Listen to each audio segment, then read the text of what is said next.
This seat is for Marines, not for weak little therapists who think they belong here. Gunnery Sergeant Omar Reddick stands in the middle of the mess hall, arms crossed, blocking the path of a woman holding a food tray. His voice carries across the crowded room. 50 Marines turn their heads. Conversations die. Forks pause mid-air. The woman is Dr. Celine Arden, 32 years old. Civilian contractor badge clipped to her plain navy blouse. She arrived at Camp Lejeune 3 days ago as a strategic psychology consultant. No rank, no uniform, no visible authority. She looks at Reddick with calm eyes. "I am just here to eat," she says quietly. The gunnery sergeant steps closer. He towers over her by nearly a foot. His jaw is tight. His shoulders are squared. Everything about his posture screams dominance. "You heard me, civilian. This is not your place. Women like you do not belong in this building. You do not belong on this base." Celine does not step back. She does not flinch. She simply holds her tray and waits. Reddick's lip curls into a sneer. He looks around at his audience. 50 faces watching. 50 potential witnesses to his authority. He needs to make a statement. His shoulder drives forward. The impact is brutal. Celine stumbles backward. Her tray flies from her hands. Mashed potatoes splatter across the floor. Her glass of water shatters. She hits the ground hard, palms scraping against the concrete. The mess hall erupts. Laughter bounces off the walls. Marines slam their tables. Someone throws a bread roll that hits Celine's shoulder. Another piece of food follows, then another. "Go home, civilian. This is what happens when you wander where you do not belong. Stick to your little therapy office." Reddick stands over her like a predator surveying fallen prey. His chest swells with satisfaction. Around him, his brothers in arms celebrate his dominance. This is his kingdom, his territory, and he has just defended it. Celine remains on the floor for exactly 3 seconds. Then she moves. Her palms press flat against the concrete. Her core engages. She rises in one fluid motion. No wasted movement, no scrambling. It is the kind of controlled recovery that comes from thousands of repetitions. The kind drilled into operators who train to get back up no matter what knocks them down. She stands. She brushes food from her blouse with methodical precision. Left shoulder, right shoulder, front. Her movements are economical, practiced. No one notices. No one except Lieutenant Theo Mercer. The young officer sits 3 tables away, fork frozen halfway to his mouth. His eyes narrow as he watches the woman. Something is wrong with this picture. Something does not fit. A civilian who just got shoved to the ground by a 200-pound Marine should be shaking, should be crying, should be looking for the nearest exit. This woman is doing none of those things. Mercer watches her fingers as she adjusts her badge. The grip is precise. Index and middle finger forming a specific angle. He has seen that grip before. On the range, on operators who handle weapons for a living. Celine finishes brushing herself off. She looks at Reddick. Her face shows nothing. No fear, no anger, no humiliation. Just patience, like someone waiting for a bus that is running late. "Are you done?" she asks. Reddick blinks. This is not the reaction he expected. Civilians break, they cry, they run. They do not stand there asking if he is finished. "What did you say to me?" "I asked if you are done, because I would still like to eat." The mess hall goes quiet. Even the Marines who were laughing moments ago sense something shifting. The air feels different, charged. Reddick recovers quickly. He forces a laugh. "Look at this. The therapist thinks she is tough." He turns to his audience, arms spread wide. "Did you hear that? She still wants to eat."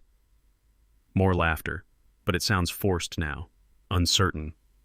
Reddick steps closer to Celine, close enough that she can smell the coffee on his breath. "Let me make this clear, sweetheart. You are nothing here. You have no rank, no authority, no right to breathe the same air as us. The only reason you are on this base is because some pencil pusher in Washington thinks we need our heads examined." He jabs a finger toward the door. "So take your little clipboard and your little theories and get out of my mess hall before I make you." Celine holds his gaze for a long moment. Then she does something unexpected. She smiles. It is not a nervous smile, not a placating smile. It is the smile of someone who knows something no one else in the room knows. A secret that changes everything. "Understood, Sergeant," she says softly. "I will find somewhere else to eat." She turns and walks toward the exit. Her stride is unhurried. Her shoulders are straight. She does not look back. Reddick watches her go. a triumphant grin spreading across his face. He raises his arms in victory. "And that is how you handle civilians." The mess hall cheers. Marines clap him on the back. Someone hands him a fresh cup of coffee. The natural order has been restored. But Mercer is not cheering. He is staring at the door Celine just walked through. Specifically, he is staring at the way she walked. Heel to toe, weight-centered, arms loose but ready. That is not how therapists walk. That is how soldiers walk. If you are wondering why a civilian who just got humiliated in front of 50 Marines is smiling instead of crying, you are asking the right question. Like this video, subscribe to the channel, and hit the thanks button to support us. Because what happens next will change everything you think you know about this woman. The next morning, Celine arrives at the base psychological services office at 6:45 a.m., 15 minutes before anyone else. She unlocks the door with her temporary key card. The light blinks green. She enters. The office is small. Government-issue desk, metal filing cabinet, 2 chairs for consultations, a window overlooking the parade ground where Marines are already running drills. She sets her bag on the desk, removes a laptop, opens it. Her fingers move across the keyboard with practiced speed. She is not checking emails. She is running a program that should not exist on a civilian contractor's computer. Lines of code scroll across the screen. Encrypted data packets. Communication logs. She works for 7 minutes. Then she closes the program and opens a standard psychological evaluation template. When her first appointment arrives at 7:15 a.m., she looks exactly like what she is supposed to be. A mild-mannered therapist ready to discuss stress management and coping mechanisms. The Marine who enters is young, barely 20. His name is Private First Class Danny Webb. He sits across from her with nervous energy bouncing his knee. "I do not really know why I am here," he admits. "They just told me I had to come." Celine offers a gentle nod. "That is fine. We can just talk. No pressure." For the next 45 minutes, she listens. She asks questions. She takes notes. She is good at this. Genuinely good. Her questions are thoughtful. Her observations are sharp. But part of her mind is elsewhere. Part of her mind is calculating, analyzing, mapping the power structures of this base, identifying who talks to whom, who defers to whom, who fears whom. And at the center of that web sits Gunnery Sergeant Omar Reddick. Webb mentions him without prompting. "He is kind of a legend around here," the young Marine says. 15 years in, 3 combat deployments. Everyone respects him. "Respects him," Celine repeats. "Or fears him?" Webb hesitates, just for a moment, but Celine catches it. "Both, I guess." She files that information away. At 8:30 a.m., Webb leaves. Celine has 12 minutes before her next appointment. She uses them to review the personnel files she has access to. Reddick's file is thick. Commendations, awards, letters of recommendation. But there are also gaps, periods of time that are redacted, deployments that list no specific location. One notation catches her eye. A reference to something called Operation Hollow Mirror. The text is blacked out, but the date is visible. 7 years ago. Celine stares at those words for a long moment. Her jaw tightens. Her hand, resting on the desk, curls into a fist.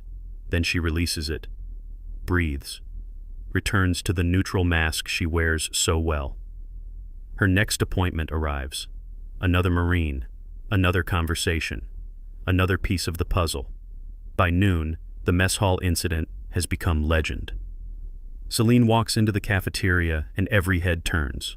Conversations stop. Forks pause. She ignores them all. She gets her tray, selects her food, moves toward an empty table in the corner. But before she can sit down, a group of Marines stands up from their seats. They move to block the table. "Sorry," one of them says with a smile that is not sorry at all. "This table is reserved." Celine looks at the next table. Another group stands. This one too, and the next. Occupied. She stands in the middle of the mess hall, tray in hand, as every available seat suddenly becomes unavailable. The message is clear. You are not welcome here. Reddick watches from across the room. He does not participate directly. He does not have to. His soldiers handle it for him. He just leans back in his chair, arms crossed, enjoying the show. Celine surveys the room. 50 hostile faces staring back at her. She walks to the wall, sets her tray on the narrow ledge beneath the window, and eats standing up. She does not rush, does not hide. She eats her meal calmly, methodically, as if this is exactly what she planned to do. Mercer watches from his table. The young lieutenant has not joined the blockade. He has not defended her either. He just observes, trying to figure out what he is seeing. The woman finishes her lunch, returns her tray, walks out. She never once looked at Reddick. That bothers the gunnery sergeant more than he wants to admit. The social isolation intensifies over the next 3 days. When Celine enters a room, people leave. When she asks questions, she gets one-word answers. When she needs access to files for her evaluations, the requests are delayed. Lost. Misfiled. She documents everything, every snub, every obstacle, every petty act of exclusion. Her notebook fills with observations written in a cipher that looks like standard shorthand, but is actually something far more complex. On day 4, the professional attacks begin. She arrives at her office to find her security badge deactivated. "System error," the MP at the gate tells her. "You will need to get a new one issued." How long will that take? Could be a few hours, could be a few days. Depends on how busy admin is. She waits. 6 hours. In a holding area near the main gate, like a criminal awaiting processing. When her new badge finally arrives, the clearance level has been downgraded. She no longer has access to the North Wing, the sector that houses senior staff offices and secure communications. Another system error, the admin clerk explains with a shrug that suggests it is anything but. Celine accepts the badge without argument. That night, she returns to her temporary quarters and opens her encrypted laptop. She spends 3 hours mapping the connections between Reddick and the administrative staff, following the trail of favors and debts that allowed her access to be revoked. The pattern is clear. Reddick has allies everywhere. A network of loyalty built over 15 years of service. One word from him and doors close. One nod and careers are made or broken. He is not just a bully, he is a power broker. And he has decided that Celine Arden needs to be pushed out. On day 6, the accusations begin. Celine is conducting a routine evaluation when 2 military police officers appear at her door. "Dr. Arden, we need you to come with us." "May I ask why?" "There has been a report. Contraband found in your quarters." She does not protest, does not argue. She simply saves her work, closes her laptop, and follows them. Her quarters have been searched. The mattress is overturned. Her clothes are scattered across the floor. Her personal items are spread across the desk, and sitting in plain view is a small plastic bag containing 3 pills. "Controlled substance," the MP says. "Care to explain?" Celine looks at the pills. Her expression does not change. "Those are not mine. They were found in your quarters." "I understand. They are still not mine." The MP exchanges a glance with his partner. They expected denial. What they did not expect was the complete lack of panic. "You are going to have to come with us for questioning." "Of course." She spends the next 4 hours in an interrogation room. The questions are repetitive, designed to catch inconsistencies, to wear her down. She answers each one with the same calm precision. Her story never changes. Her demeanor never cracks. Finally, an officer she has not seen before enters the room. Major Isaac Vaughan, intelligence insignia on his collar, cold eyes that miss nothing. He sits across from her, studies her for a long moment. "Dr. Arden, your background check is interesting." "Oh?" "Most civilian contractors have straightforward files. Education, employment history, references. Yours has gaps. My previous work involved sensitive projects, confidentiality agreements. That is what the file says. But when I tried to verify those projects," he leans forward. "I hit walls. Not just classified material. Walls that should not exist for a psychology consultant." Celine meets his gaze. "I cannot speak to how your verification systems work, Major." "No, I suppose you cannot." He stands, walks to the door, pauses. "The contraband charges will be dropped. Insufficient evidence. Someone was careless about covering their tracks. I appreciate that. Do not thank me yet, Dr. Arden. I have questions about you, questions I intend to answer." He leaves. Celine remains in the room for another 10 minutes, processing, calculating, adjusting her timeline. Vorn is a variable she did not fully anticipate. An intelligence officer asking the right questions could complicate everything, but complications can also be opportunities. Word spreads quickly that the contraband charges were dropped. Reddick is furious. How? He demands of his inner circle.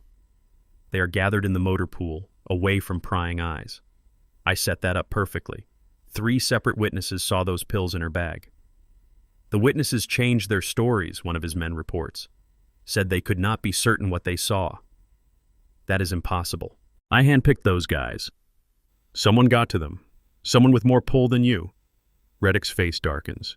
He has run this base like his personal kingdom for years. The idea that someone might have more influence is intolerable. Find out who, and find another way to get rid of her. His men exchange glances. One of them speaks up. Why do you care so much about one civilian therapist? She is nobody. Reddick turns slowly. His eyes are hard. Because she looked at me. In the mess hall. After I put her on the ground. She looked at me like I was nothing. Like I was an insect she would deal with later. He jabs a finger at his subordinate's chest. Nobody looks at me like that. Nobody. Especially not some civilian woman who thinks she belongs here. The soldier nods quickly. Understood, Sergeant. Good. Now get out there and make her life miserable. I want her off this base by the end of the week. Day 7 brings escalation. Celine's evaluation reports are rejected. All of them. Every single assessment she has submitted over the past week comes back marked insufficient documentation. I followed the standard template, she tells the administrative officer. New requirements came down from command. Your reports do not meet the updated criteria. What updated criteria? The officer shrugs. Above my pay grade, you will need to redo everything. 7 days of work, erased with a bureaucratic stamp. Celine accepts the rejection notices without visible reaction. Returns to her office, begins the process of reformatting her reports. But when she opens her computer, she finds something new. Her access to the psychological evaluation database has been revoked. Without it, she cannot file any reports at all. She sits back in her chair, looks out the window at the parade ground. The trap is closing. Every day, another avenue is cut off. Another resource is removed. The message is clear: leave voluntarily or be pushed out. A knock at her door interrupts her thoughts. Lieutenant Mercer stands in the doorway. He looks uncomfortable, conflicted. Dr. Arden, do you have a minute? Of course, Lieutenant. Please sit down. He enters but does not sit. Instead, he closes the door, lowers his voice. I need to ask you something, and I need you to be honest with me. Celine waits. In the mess hall, after Reddick pushed you, the way you got up, the way you moved. He pauses, searches for words. That was not normal. That was not how civilians move. What are you suggesting, Lieutenant? I am not suggesting anything. I am asking, who are you really? Celine regards him for a long moment, this young officer with his sharp eyes and inconvenient questions. I am exactly who my file says I am, Lieutenant, a civilian psychology consultant. Your file. Mercer pulls out his phone. I tried to run a deeper check on your credentials, standard verification for civilian contractors. Do you want to know what came back? He shows her the screen. Access denied. Red Omega classified. Do not attempt again. Red Omega, he says quietly. I have been in the military for 6 years. I have never even heard of a classification called Red Omega, and I have definitely never seen it attached to a civilian contractor. Celine looks at the screen, then back at Mercer. Where did you access this? Base security terminal. I have clearance for contractor background checks.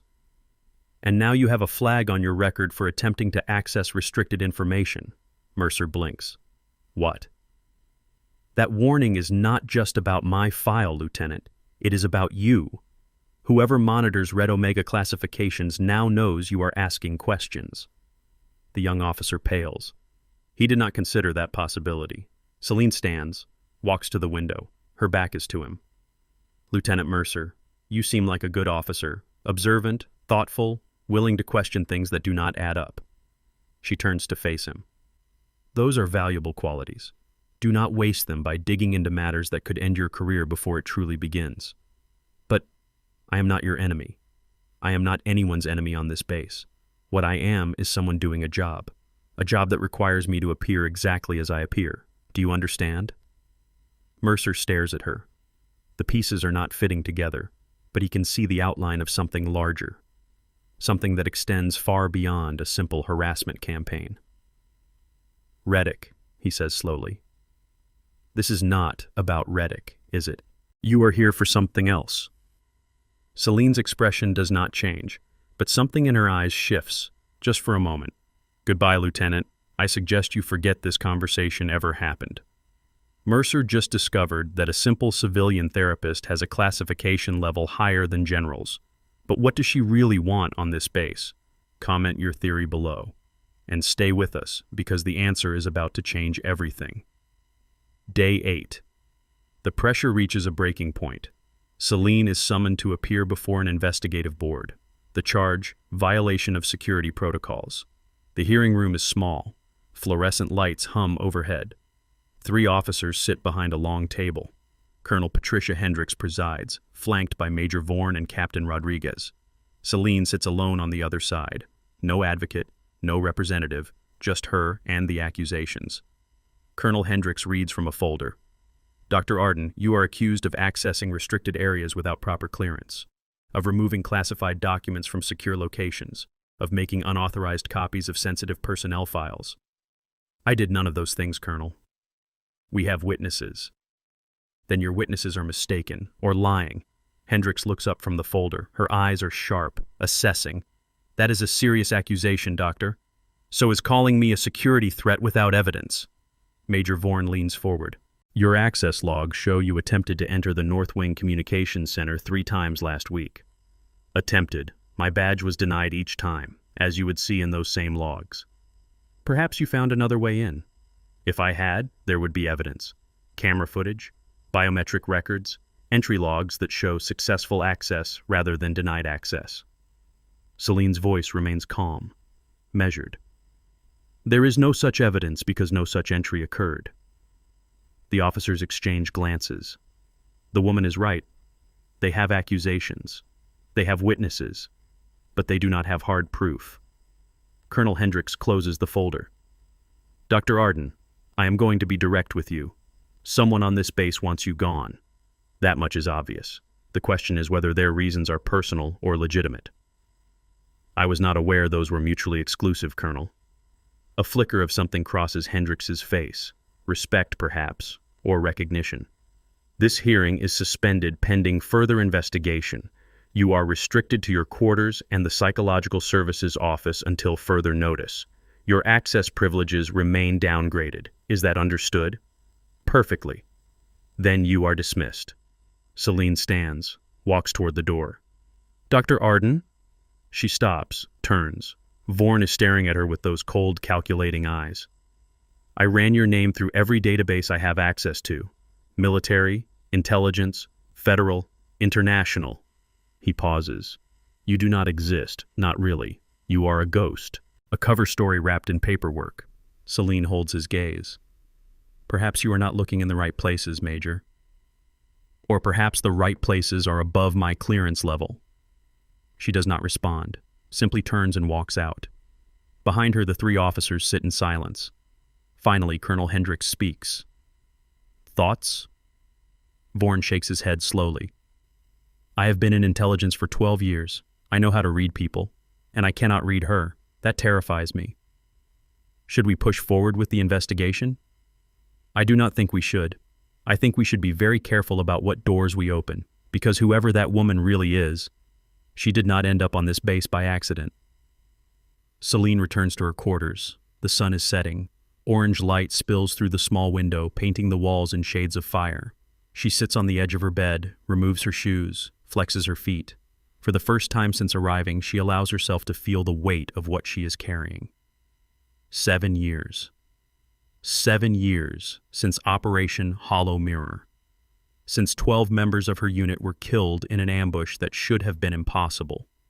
Since she pulled herself out of the rubble with 3 broken ribs and a bullet wound in her shoulder and crawled 2 miles to extraction. 7 years of searching, of hunting, of pretending to be someone else while she tracked the threads of betrayal back to their source. And now those threads have led her here, to this base, to Reddick. He is not the mastermind. She knows that. He is a runner, a messenger, a useful pawn in a much larger game. But pawns know things. Pawns hear whispers. Pawns can be turned into witnesses. She reaches into her bag, pulls out a small metal object, a challenge coin, worn and scratched. One side bears the emblem of a unit that officially does not exist. The other side is engraved with a motto in Latin. She runs her thumb across the surface, remembering the faces of the people who carried identical coins, people who trusted her, people who died because someone sold their location to the enemy. Tomorrow the investigation will continue. Tomorrow more accusations will come. Tomorrow Reddick and his allies will push harder. But tomorrow is also day 9. And on day 9, something will change. She just has to survive until then. Morning arrives cold and gray. Celine is escorted to the mess hall by 2 MPs, not arrested, just observed. The official explanation is protective custody. The real explanation is humiliation. She walks between her guards, head high, eyes forward. Every Marine in the building watches her pass. The whispers are loud enough to hear. Heard she is a spy. Probably selling secrets to someone. Reddick was right about her all along. She gets her breakfast tray, finds the same spot by the wall, eats standing up. Reddick makes his entrance 10 minutes later. He walks straight toward her. His expression is triumphant. Well, well, the spy finally got caught. Celine continues eating, does not look at him. What is wrong? Nothing clever to say? He steps closer. You know, I always knew there was something wrong with you. No normal woman is that calm when she gets pushed around. No normal civilian has files that nobody can access. Still no response. Reddick's jaw tightens. Her silence is an insult. Worse than anything she could say. Look at me when I am talking to you. Celine finishes her coffee, sets down the cup, finally meets his eyes. Are you done, Sergeant? The same words she said a week ago. The same calm tone, the same patient expression. Something snaps in Reddick. He grabs her wrist, hard, yanks her toward him. I asked you a question. Who are you? Who sent you here? What are you really after? The mess hall goes silent. Even Reddick's allies look uncomfortable. This is crossing a line. Physical contact with a civilian under investigation, in front of dozens of witnesses. Celine does not resist, does not pull away. She simply looks at his hand on her wrist, then back at his face. You should let go, Sergeant. Or what? You will report me? He laughs. Who is going to believe a spy over a 15-year veteran? I was not thinking about reports. Then what were you thinking? She leans closer, close enough that only he can hear. I was thinking that you have no idea what you are touching. For a moment, just a moment, something flickers in Reddick's eyes.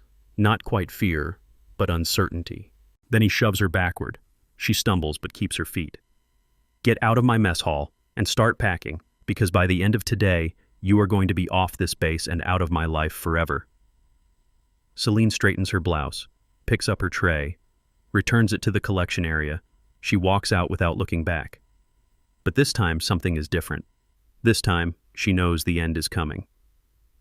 The summons arrives at 11:45 a.m., an official communication. High priority.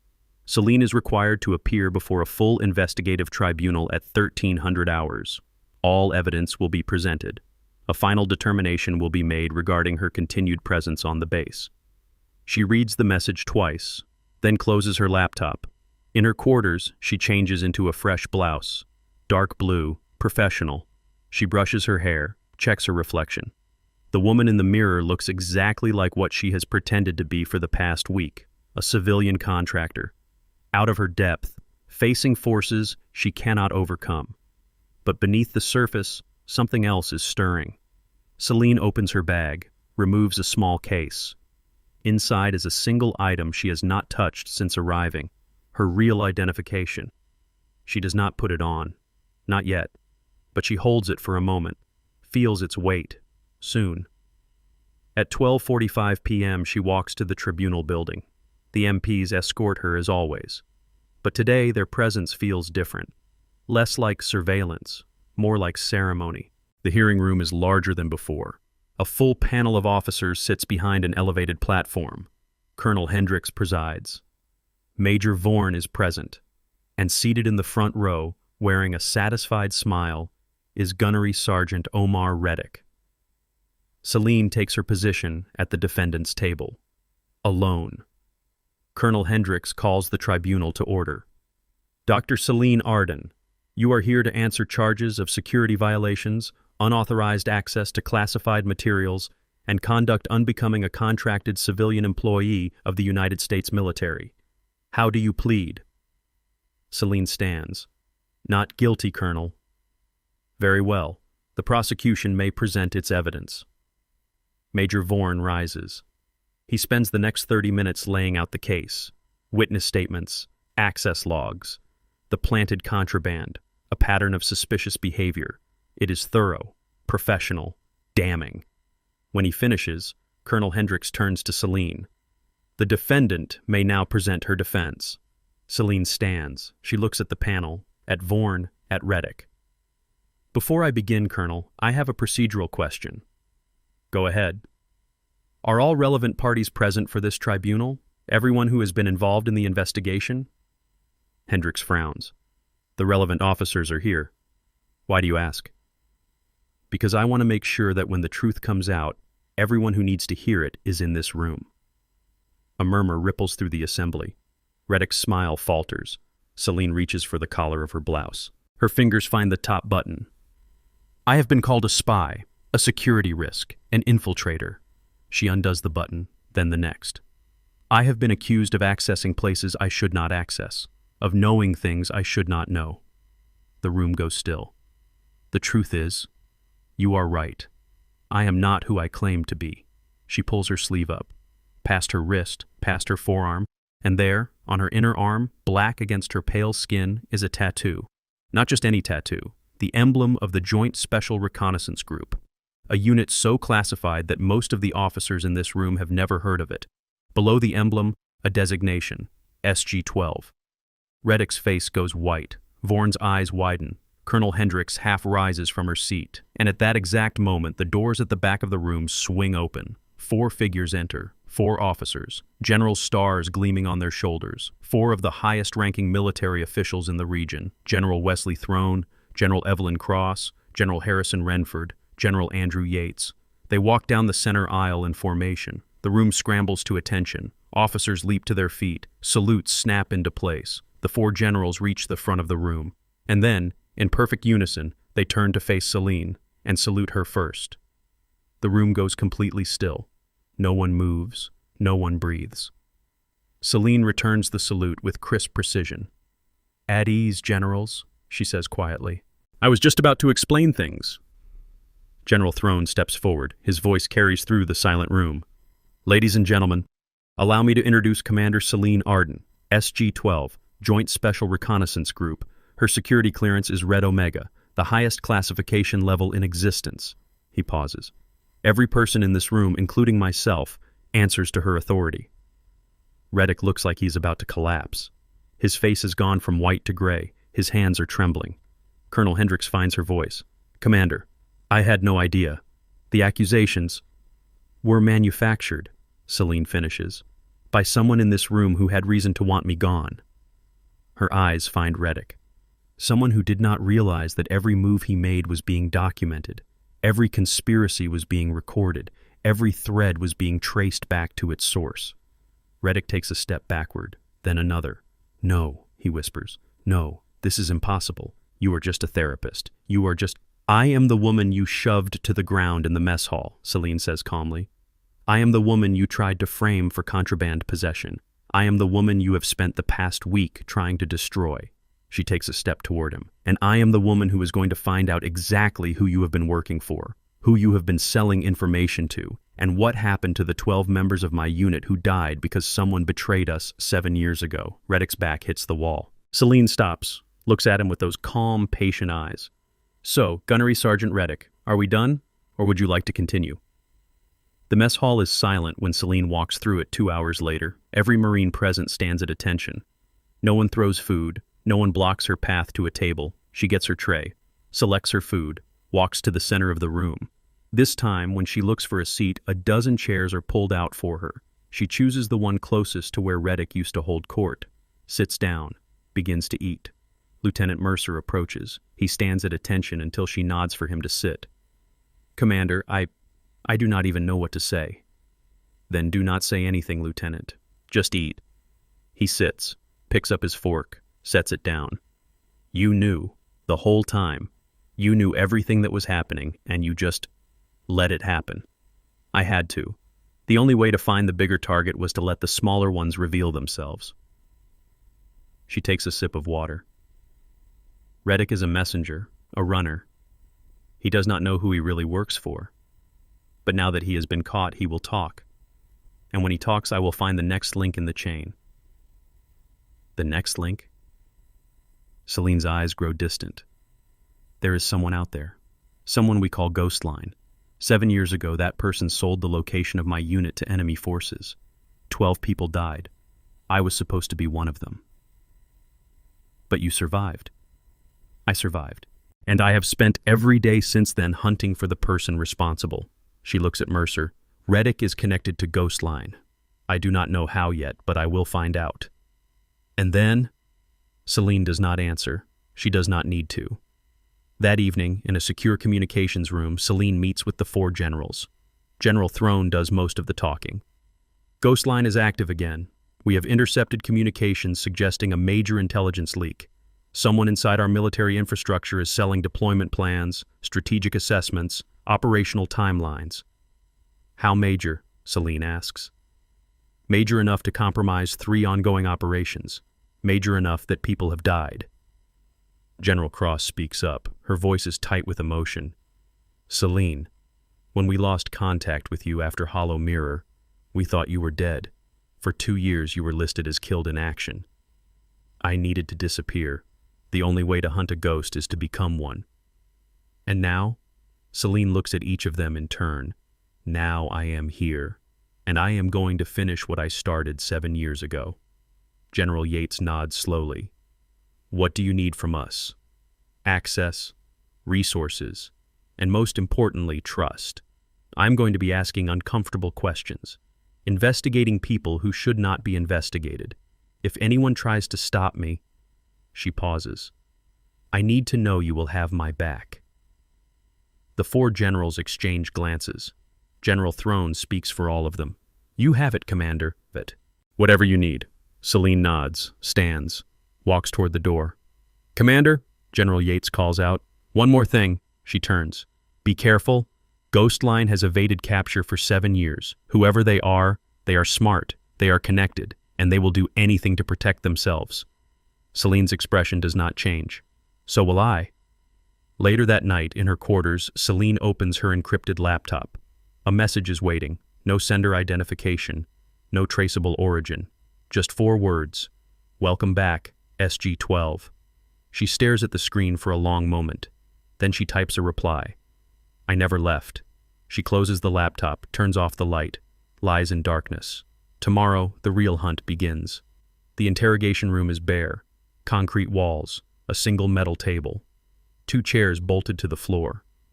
Gunnery Sergeant Omar Reddick sits in one of them. His wrists are cuffed to a steel ring welded to the table surface. His face is pale. His eyes dart toward the door every few seconds. He has been waiting for 47 minutes. The door opens. Celine enters alone. She carries a single folder, thin, unremarkable. She sets it on the table and takes the seat across from him. For a long moment, neither speaks. Reddick breaks first. This is a mistake. I am a 15-year veteran. 3 combat deployments, commendations, awards. You cannot just... I can. Celine's voice is quiet, calm. And I am. She opens the folder, removes a photograph, slides it across the table.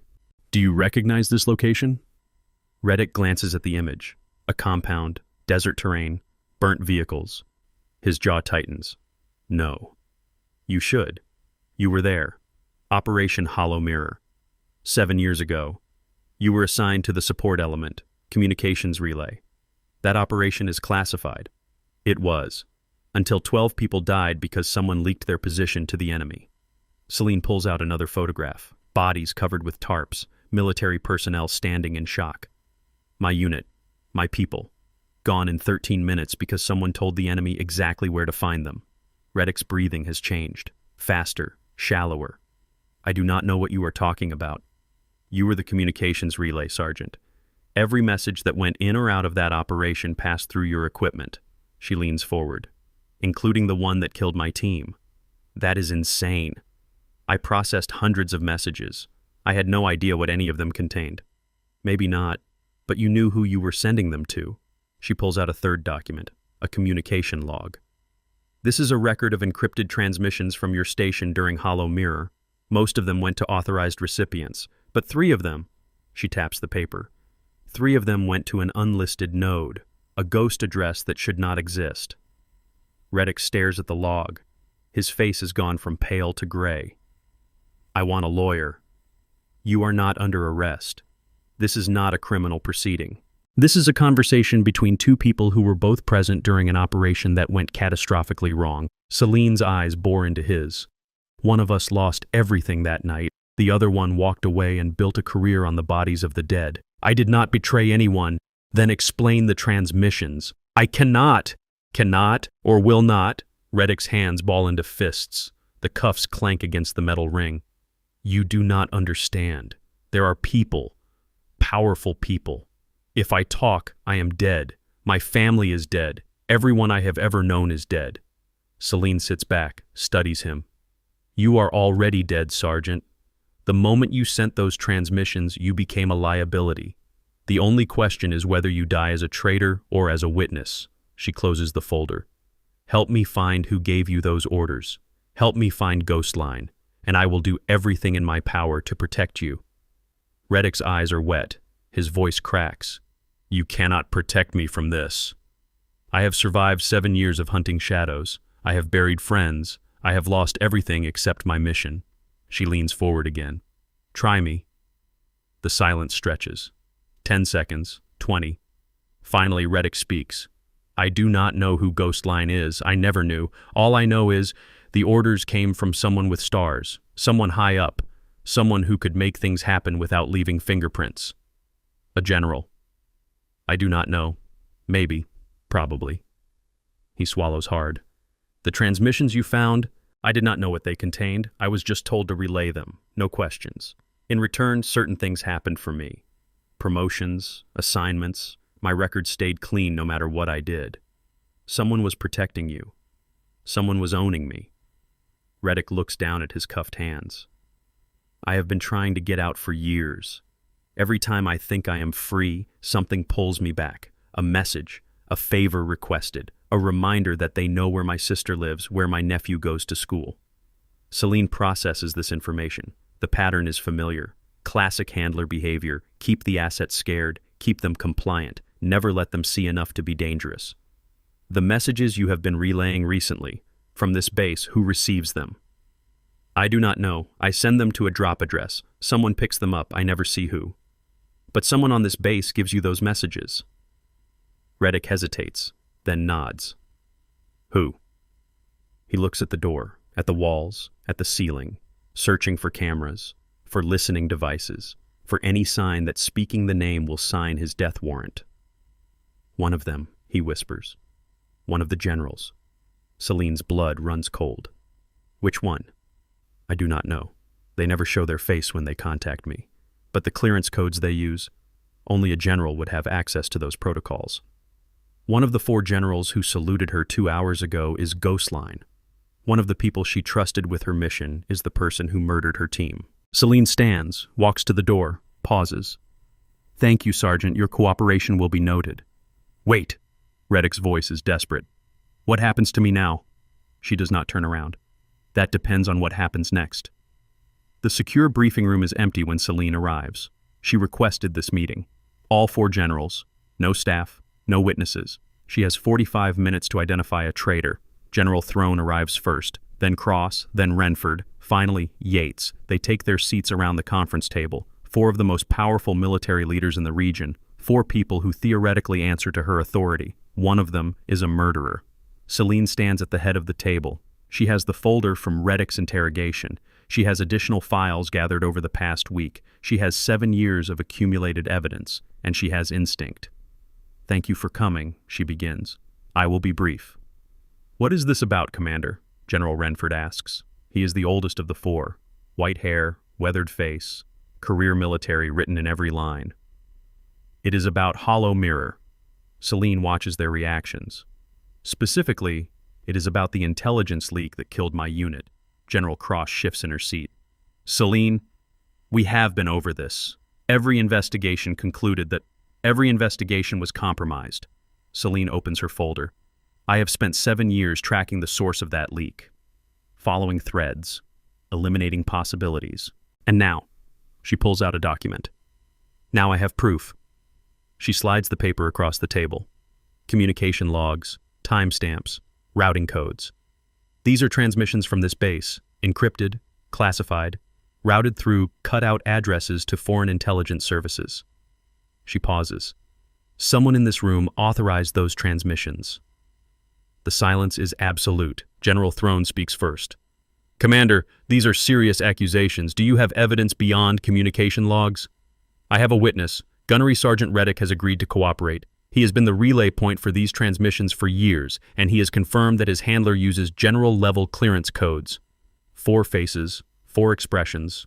Throne looks concerned, Cross looks troubled, Renford looks angry, Yates looks calm, too calm. Celine focuses on him. General Andrew Yates, 54 years old, intelligence background, 3 decades of service. "General Yates, you were the intelligence liaison for Hollow Mirror. You had access to our operational coordinates." "As did 50 other people," Yates replies smoothly, "including Generals Throne and Cross. But you were the one who recommended the communications relay setup. You personally selected Reddick for that assignment. He was qualified. He was compromised, and you knew it." The room goes still. Yates meets her gaze, holds it. "Commander Arden, you have been through a traumatic experience, losing your unit. That kind of loss can distort perception, create patterns where none exist. Is that your professional assessment?" "It is my observation, based on decades of watching good officers break under the weight of survivors' guilt." Celine does not flinch. "I am not broken, General. I am focused." She pulls out another document. "This is a financial analysis. Offshore accounts, shell companies, money flowing from foreign sources to domestic recipients." She slides it across the table. "One of those accounts is registered to a trust fund. The beneficiary is listed as A. Yates Jr., your son, General."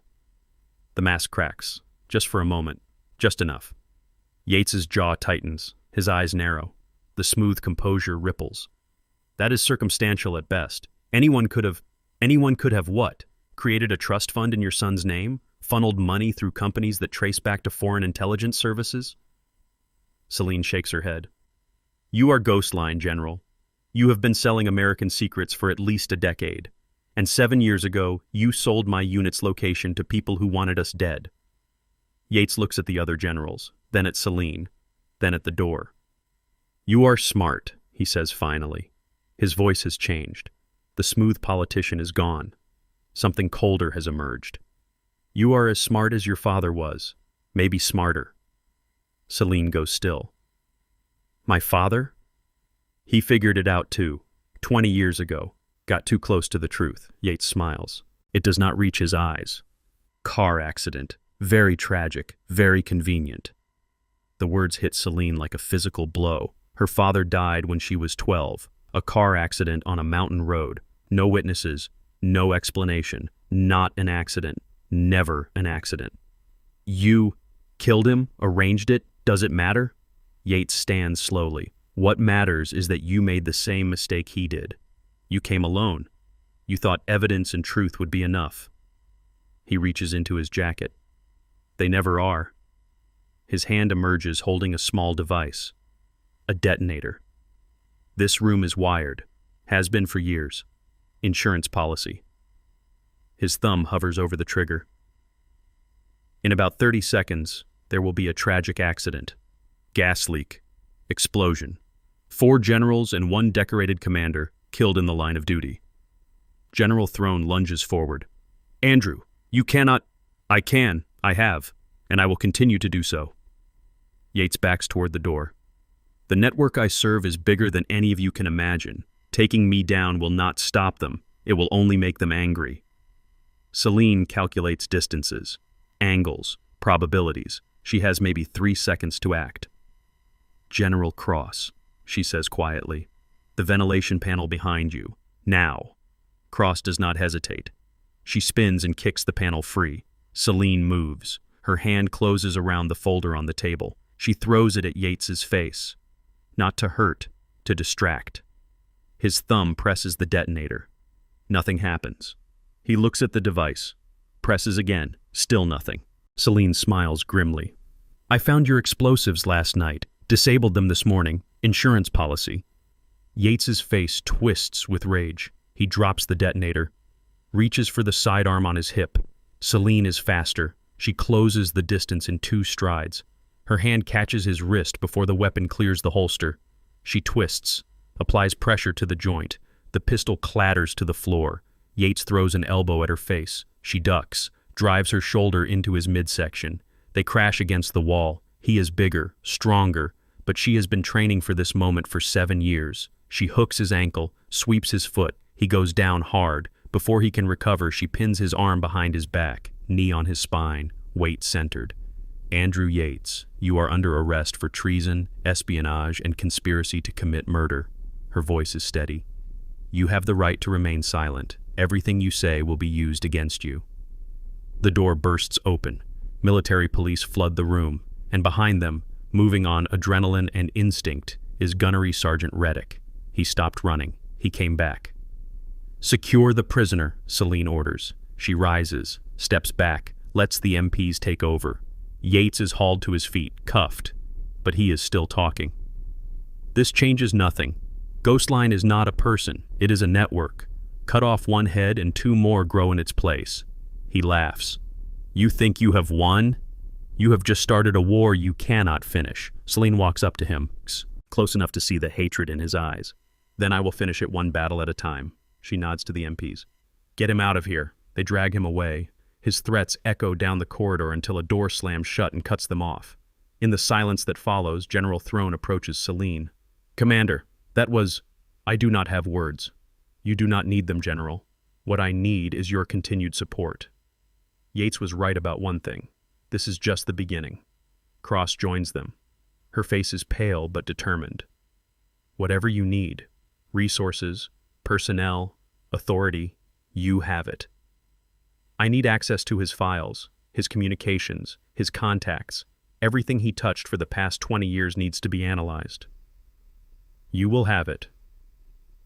Celine looks at the door where Yates disappeared, then at Reddick, who stands awkwardly near the entrance, uncertain of his place. Sergeant, you came back. Yes, Commander. Why? He struggles for words. Because you were right about all of it, and because... He swallows. Because if I kept running, I would be just as guilty as he is. Celine studies him. The man who shoved her to the ground 9 days ago. The man who tried to destroy her career. The man who was a pawn in a game much larger than he understood. Your cooperation will be noted in the official report. What happens next depends on the investigation, but I will advocate for leniency. Thank you, Commander. Do not thank me yet. We have a lot of work to do. The next 72 hours are chaos. Yates's arrest triggers a cascade of consequences. His files are seized, his communications are analyzed, his network is mapped, the scope of his betrayal is staggering. 15 years of intelligence leaks, dozens of operations compromised, hundreds of service members put at risk, at least 40 confirmed deaths that can be traced directly to information he sold, including the 12 members of Celine's unit, including her father. The investigation expands. Other suspects are identified, some flee, some are caught, some cooperate in exchange for reduced sentences. Reddick is among the cooperators. His testimony helps unravel 3 separate cells within the military infrastructure. He names names, provides dates, identifies drop points and communication protocols. He will face charges, that much is certain. But his cooperation earns him consideration. A military tribunal will determine his ultimate fate. On the fourth day, the first institutional changes begin. Colonel Hendricks implements new security protocols, enhanced vetting procedures, anonymous reporting channels, mandatory training on identifying and reporting suspicious activity. General Throne announces a comprehensive review of all intelligence operations conducted during Yates's tenure. Every mission, every asset, every decision, all of it will be examined for signs of compromise. General Cross personally oversees the establishment of a dedicated counterintelligence unit. Its mission, to hunt down the remaining members of the Ghost Line network wherever they hide. The base transforms. What was once a place of petty politics and power games becomes something more focused, more serious. The revelation that a traitor walked among them has shaken everyone. On the fifth day, Celine walks through the mess hall one final time. The room falls silent as she enters. But this time, the silence is not hostile. It is respectful. Every Marine present rises to their feet. Celine walks to the center of the room. The same spot where Reddick shoved her to the ground 10 days ago. The same spot where her journey on this base truly began. She surveys the faces around her, young and old, men and women, all of them standing at attention for a woman they once dismissed as weak. At ease, she says. They sit, but their eyes remain on her. Most of you do not know me. You knew a cover story, a civilian therapist who did not belong. She pauses. That woman was a tool, a means to an end. What I needed was access. What I needed was time. What I needed was for the people responsible for betraying this country to feel safe enough to make mistakes. She looks around the room. Some of you participated in making my time here difficult. Some of you followed orders from people you trusted. I do not hold that against you. Loyalty is not a flaw. Blind loyalty is. She lets that sink in. What happened here is a reminder that threats do not always come from outside. Sometimes the enemy wears the same uniform, speaks the same language, shares the same meals. The mess hall is utterly silent. Your job is to protect this country. My job is to protect you while you do it. That means hunting the people who would sell your lives for profit. That means going places you cannot go, doing things you cannot do. She straightens. I will not always be visible. I will not always be present, but I will always be working, and if anyone ever tries to compromise this base again... She does not finish the sentence. She does not need to. Ghost Line has been captured. The network is crumbling, but there are always more shadows to chase, more traitors to find. If this story moved you, share it with someone who needs to hear it, and stay tuned for the next chapter, because Hollow Mirror is far from over. That evening, Celine meets with General Cross in the secure communications room. The older woman looks tired. The past few days have aged her visibly, but there is steel in her eyes that was not there before. Commander, I owe you an apology. For what, General? For not seeing it sooner. Yates and I served together for 15 years. I trusted him with my life, and the whole time... She shakes her head. The whole time he was selling us out. He was good at hiding. That is how he survived so long. That is not an excuse. I should have seen something, should have noticed something. Cross meets Celine's eyes. You did. Even with all his resources, all his connections, all his power, you found him. How? Celine considers the question. I stopped looking for evidence and started looking for patterns. Yates was careful about covering his tracks, but he could not hide who he was. His arrogance, his certainty that he was smarter than everyone around him. She pauses. People like that always underestimate their enemies, always assume they will not be caught. And eventually, that assumption becomes a weakness. And now? Now we follow the patterns he left behind. Every contact, every transaction, every communication. Somewhere in that data is the next link in the chain. Cross nods slowly. There is something you should see. She activates a screen on the wall. A file appears. Classified markings. A project designation. Hollow Mirror, Phase 2. This was found in Yates's personal files, heavily encrypted. We just finished breaking it open. Celine reads the summary. Her blood chills. Hollow Mirror was not a single operation. It was a long-term infiltration program. Phase 1 involved placing assets within military intelligence. Phase 2 involves something larger, something that has not yet been activated. What is Phase 2? Celine asks. We do not know. The file references coordinates, a timeline, a series of code names. Cross highlights a section of text. But one thing is clear. Whatever Phase 2 is, it is scheduled to begin soon, within the next few weeks. Celine stares at the coordinates. They point to another military installation, larger, more sensitive. I need to go there. I thought you might say that. Cross hands her a folder. Travel orders, clearance authorizations, everything you need. Celine takes the folder, weighs it in her hand. General, what Yates said about my father. Cross's expression softens. I knew your father. Not well, but enough. He was a good man, a dedicated officer. And yes, there were always questions about his death, questions that were never answered. Until now. Until now. Cross puts a hand on Celine's shoulder. Find the answers you need, Commander, and when you do, make them pay. Celine nods once, sharply. I intend to. The next morning, Celine prepares to leave the base. Her quarters are empty, her bags are packed, her mission is clear.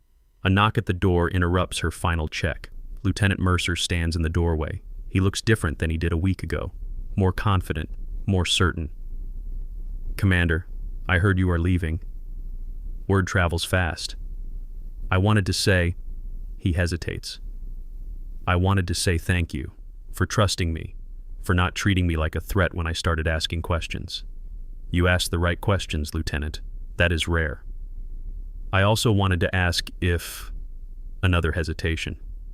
If there is anything I can do to help with whatever comes next. Celine studies him. This young officer who saw what no one else saw, who questioned when everyone else accepted. There might be, but it would mean stepping into a world you cannot step back from, a world where the rules are different, where the enemies wear friendly faces. I understand. Do you? Because once you cross that line, everything changes. Your career, your relationships, your sense of who you can trust. Mercer meets her gaze steadily.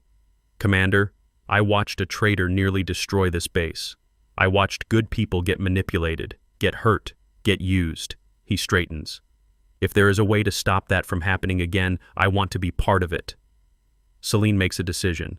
I will be in touch, Lieutenant, when the time is right. I will be ready. She shoulders her bag, walks past him toward the door. Commander? She turns. The night before you revealed yourself, in my office, when I asked who you really were. He pauses. You smiled, like you knew something I did not. What was it? What did you know? Celine considers the question, decides he has earned an honest answer. I knew that you were exactly what this base needed. Someone who still believed in finding the truth even when the truth was inconvenient. She meets his eyes. Hold on to that, Lieutenant. It is rarer than you think. She walks out before he can respond. The base gate, morning sun, a vehicle waiting to take her to the airfield. Celine pauses at the threshold, looks back at the building she has called home for the past 11 days. So much has changed. A traitor exposed, a network dismantled, a mission completed. But so much remains. Phase 2 is still out there. The coordinates on that file point to something larger, something more dangerous. The shadow war she has been fighting for 7 years is entering a new phase. And somewhere, in the depths of that shadow, more enemies are waiting. She turns back toward the vehicle. Reddick stands beside it. He is leaning on a crutch. His leg was injured during the chaos of Yates's arrest. Not seriously, but enough to require support. Sergeant, I did not expect to see you here. I wanted to... He struggles with the words. I wanted to apologize, properly, for everything. You already apologized. I know, but that was official. This is... He looks at the ground. This is personal. Celine waits. When I pushed you in the mess hall, I thought I was defending my territory, protecting the way things had always been. I did not know. He swallows. I did not know anything about you, about what was really happening, about what kind of person I had become. And now, Now I know, and I am ashamed. He meets her eyes. You saved my life. When Yates tried to blow up that room, you could have let me die. Would have been easier, cleaner, but you did not. That is not who I am. I know.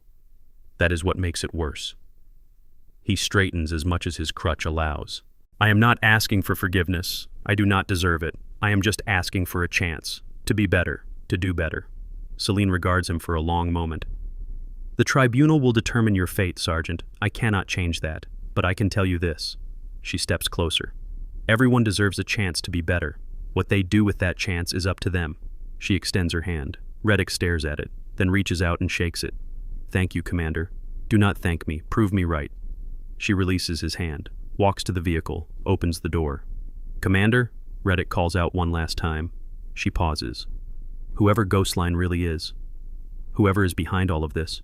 When you find them. Yes? He meets her eyes. Make them pay for all of us. Celine does not smile, does not nod. She simply looks at him with those calm, patient eyes that have seen so much death, so much betrayal, so much darkness. That is exactly what I intend to do. She gets into the vehicle. The door closes, the engine starts. As the base recedes in the rearview mirror, Celine opens her laptop. The encrypted file is waiting. Hollow mirror, Phase 2. The coordinates pulse on the screen. A destination, a mission, a new chapter in a war that began 7 years ago and shows no sign of ending. She thinks about her father, about the truth she finally knows, about the justice she finally delivered to Yates. It is not enough. It will never be enough until every member of the network is exposed, until every traitor faces consequences, until the shadows that killed her unit, her father, and countless others are burned away by the light of accountability. Her phone buzzes. A message from an encrypted channel. Phase 2, assets in position, awaiting your arrival. She types a response. En route. ETA 6 hours. The vehicle accelerates toward the airfield, toward the next mission, toward the next shadow. Behind her, the base continues its transformation. New protocols, new vigilance, new awareness. The consequences of Yates's betrayal will echo for years, but those echoes will make the institution stronger, more resilient, harder to corrupt. Ahead of her, the unknown waits. More enemies, more secrets, more battles to fight in a war that never truly ends. Celine closes her laptop, leans back in her seat, closes her eyes. She allows herself exactly 60 seconds of rest. Then she opens her eyes and begins reviewing the mission brief for Phase 2. Justice does not sleep, and neither does she. Epilogue. 48 hours later. The secure server room at Camp Lejeune sits empty except for a single technician running routine maintenance. A notification appears on his screen. An automated flag. Someone accessed a restricted file. He checks the log. The file in question is marked Hollow Mirror, Archive. The access came from inside the base, from a terminal that should not have clearance. He reaches for his phone to report the anomaly. The lights go out. When they come back on, 3 seconds later, the notification is gone. The log is clean. The file shows no record of access. The technician blinks, looks at his screen. Everything appears normal. He shrugs, returns to his maintenance routine. Somewhere in the system, a hidden process continues running. A message is transmitted to an unknown destination. 4 words. SG-12 has left base. And in a location that exists on no official map, someone reads those words and begins making preparations.